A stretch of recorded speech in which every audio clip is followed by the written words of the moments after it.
नमस्कार मित्र आणि मैत्रिणींनो, तर मी तुम्हा सर्वांचं स्वागत करत आहे आपल्या चॅनलवर, ज्याचं नाव आहे नवा दिवस नवी सुरुवात.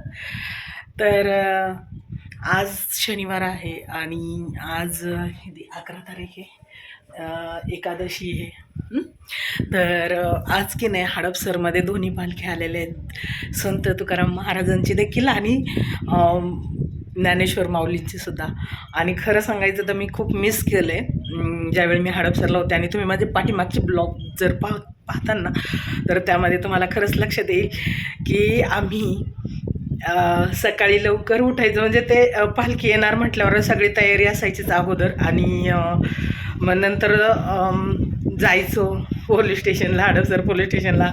आणि तिथून मग आम्ही पालखी माऊलींचे दिवे घाटाकडे सासवडच्या बाजूने काढून द्यायचो. तिथे दर्शनासाठी रांगा असतात सकाळी सकाळी.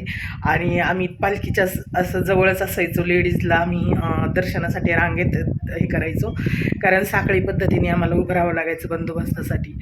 आणि दुसरी गोष्ट, ज्यावेळी मग आमचे हे माऊलींची पालखी पुढे दिवे घाटासाठी निघते पुढच्या प्रवासाला, त्यानंतर येते संत तुकाराम महाराजांची पालखी. तर दुपारचा विसावा तिथेच असतो, सगळे लोक जेवतात. तर तिथे तरी 1.5 ते 2 तास पूर्ण दर्शनासाठी रांगा असतेच संत तुकाराम महाराजांच्या. तर तिथे असंच लाईनला मी बंदोबस्तासाठी थांबायचो. पण जे पालखी येण्याच्या अगोदरचे जे वातावरण असतं ना, किंवा सोबत जे जायचो आम्ही लोणी काळभोरपर्यंत, किंवा बरेच जण सासवडला जायचे दिवे घाटातून, तर ती जी मजा होती ना, खरंच मी मिस करते. आणि खूप छान अनुभव होतो की ते वातावरण जे होतं ना तिथलं, ते खूप प्रसन्न राहतं. म्हणजे वारीमध्ये ना जातो ना, खरंच सगळं काय विसरून जातो. आणि ज्या वातावरणामध्ये रांगोळ्या वेगवेगळ्या काढलेल्या असतात तिथे पालखीच्या स्वागतासाठी, खूप असे क्लिनिंग वगैरे तर केलेलेच असतात आदल्या दिवशी. प्लस जे वेगवेगळे असं, म्हणजे घोड्यांचं ते सजलेले घोडे किंवा जे पुढे येतात, आणि वेगवेगळे कार्यक्रम असतात. म्हणजे वारी ही ना, म्हणजे किती बोलावं आणि किती नाही, असे खूप काही आहे. आणि मी पाठीमागच्या ब्लॉगमध्ये देखील ते आहे केलेलं. पण खरंच मी आज ना त्या आठवणी एकदम ताज्या झाल्या आणि मला खूप छान वाटते. त्या आठवणीमध्ये सुद्धा मी एकदम रममाण झाले की अरे, आज हडपसरमध्ये दोन्ही पालख्या येणार आहेत. आणि हे, तर ते वातावरण माझ्या डोळ्यासमोर आलं. खूप सुंदर आणि इतकं प्रसन्न वाटून जायचं ना की खरंच मजा यायची, खूप मजा यायची. वेगवेगळ्या कलाकार लोक असतात त्यामध्ये, भरपूर काय. म्हणजे वारी जेव्हा पाहणार ना, याची देही याची डोळा म्हणावं ना, तर खरंच खूप छान अनुभव आहे, खूप छान. आणि तिथे गेल्यानंतर त्या वातावरणात गेल्यावर ना वेळेचा तपास लागत नाही, ना कोणती आठवणी नाही, ना काही नाही. एकदम पॉझिटिव्ह एनर्जी, खूप प्रसन्न वातावरण असतं त्यावेळी. तर तो अनुभव मी घेतलेला आहे. आणि त्या वातावरणात, कारण लहानपणापासून मी माझ्या मामाच्या गावामध्ये सोरतवाडीमध्ये, आज पालखी उद्या म्हणजे लोणी काळभोरमधून सकाळी निघते आणि सोरतवाडी फाट्यावरून उरळी कांचनला दुपारचं हे असतं. तर लहानपणापासून आम्हाला पालखी येणार तो एक दिवस फार, म्हणजे एक तर शाळांना सुट्टी असायची, सगळं हे राहायचं. आणि मग आम्ही सकाळी आजीच्या तिथे घरी की नाही चंदनाचं झाड असायचं, तर मग ते चंदनाचं झाडाचं ते पाला वगैरे तोडून फुलं असायची, फुलं वगैरे घरून घेऊन जायचो आणि वाट पाहत बसायचो पालखी कधी येणार. ते लहानपणापासूनची एक सवय होती. आणि तो दिवस आमच्यासाठी इतका प्रसन्न असायचं. मग पालखी आली की दर्शन घ्यायचं. तिकडे तुकाराम महाराजांचीच पालखी असते, कारण पुढे येवतला ते मुक्काम असतो लोणी काळभोर सोडलं की.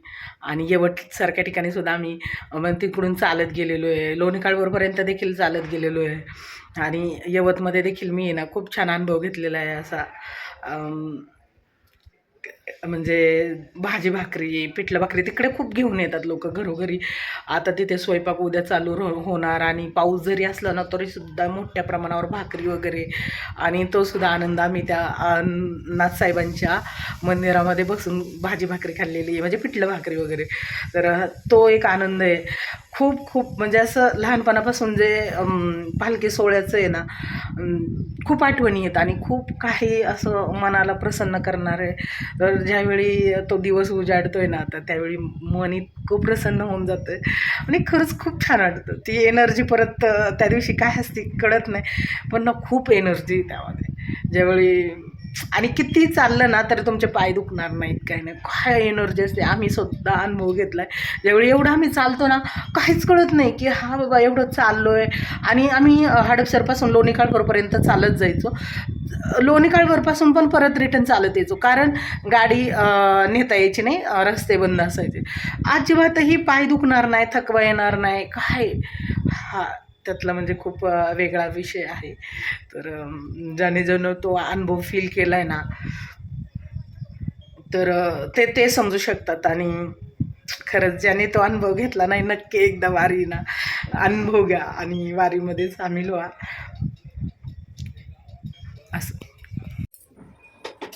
तर पहा, या ठिकाणी मी घेतलेली आहे मेथीची भाजी करायला. आता ती निवडून धुवून स्वच्छ करून ठेवली होती आणि धुतल्यानंतर ते एकदम मस्त अशी फुलली होती, कारण ती रात्रीच निवडून आणि धुवून ठेवली होती आणि सकाळी ती करायला घेतली होती. तर मी जे आपलं दगडी खलबत्ता आहे त्यामध्ये लसूण मिरची कुटून घेतली होती, कारण चव चांगली यावी म्हणून.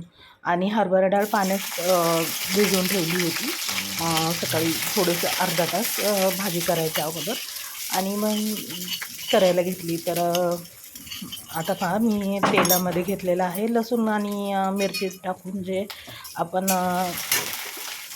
दगडी ह्याच्यात खलबत्त्यात कुटून घेतली ते. आणि आता भाजी टाकते. त्यानंतर मेथीची भाजी खूप दिवसांनी म्हणजे मी बनवत आहे, कारण उन्हाळ्याला भाज्या खूपच महाग होत्या आणि त्यामुळे कदाचित आम्ही आणल्या देखील नाहीत. तर आता काल एक गड्डी आणली होती, तर भरपूर झाली आम्हाला दोघांसाठी. आणि ठीक आहे, 10 रुपयाला ही गड्डी होती.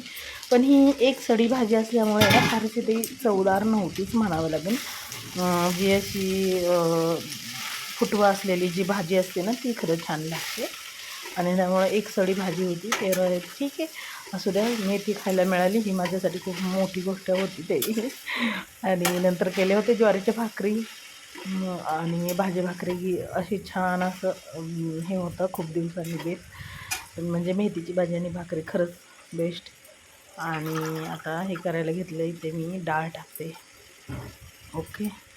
तर आता ह्यावर की नाही झाकून ठेवणार आहे. आणि मीठ अगदी थोडं घातलेलं आहे, कारण भाजी ही शिजून जर बारीक झाली, थोडीशी होती म्हणजे, तर मीठ जास्त होण्याची शक्यता असते. भाजी दिसताना आपल्याला भरपूर दिसते, आपण टाकतो भरपूर मोठ्या प्रमाणात मीठ, पण ते तसं होत नाही.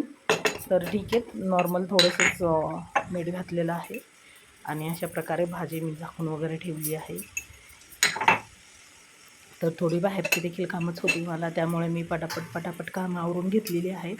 आणि त्यानंतर सगळी बाहेरची देखील कामं आवरून आता एडिटिंग करायला बसलेली आहे. आणि म्हटलं चला आता आजचा व्हिडिओ आजच पाठवावा, कारण कामाचं स्वरूप असं असतं ना की खूप काही कामं असतात आणि मला खरंच इतका व्हिडिओ वगैरे बनवायला काय वेळ भेटत नाही म्हणण्यापेक्षा एडिटिंगला देखील त्याला वेळ हवा असतो आणि तेवढा वेळ देणं पॉसिबल पण होत नाही कधी. आता पलीकडे चहा ठेवलेला आहे आणि भाजी इकडे होत आलेली आहे. छान अशी झालेली आहे भाजी. आणि ड्रेस तर मी चेंज केलेलाच होता बाहेर जायचं म्हणून, कारण म्हटलं परत कपडे बदला वगैरे, त्यापेक्षा आत्ताच फ्रेश झालेली होते. तर म्हटलं चला, तर भेटूया आपण नवीन व्हिडिओमध्ये. आणि सर्वांना श्री स्वामी समर्थ. अशा प्रकारे भाजी आजचा व्हिडिओ एवढाच आहे, कारण बाहेरची कामं असले ना, मग व्हिडिओ शूट करावं का बॅग घ्याव्यात किंवा काय अदर गोष्टी, गाडी चालवावी, हे सगळं होऊन जातं ना. मग मी जास्त मोबाईलच्या फंदात पडतच नाही. का माहिती का, व्हिडिओच्या चक्करमध्ये काय वेगळं घडायला नको. तर चला.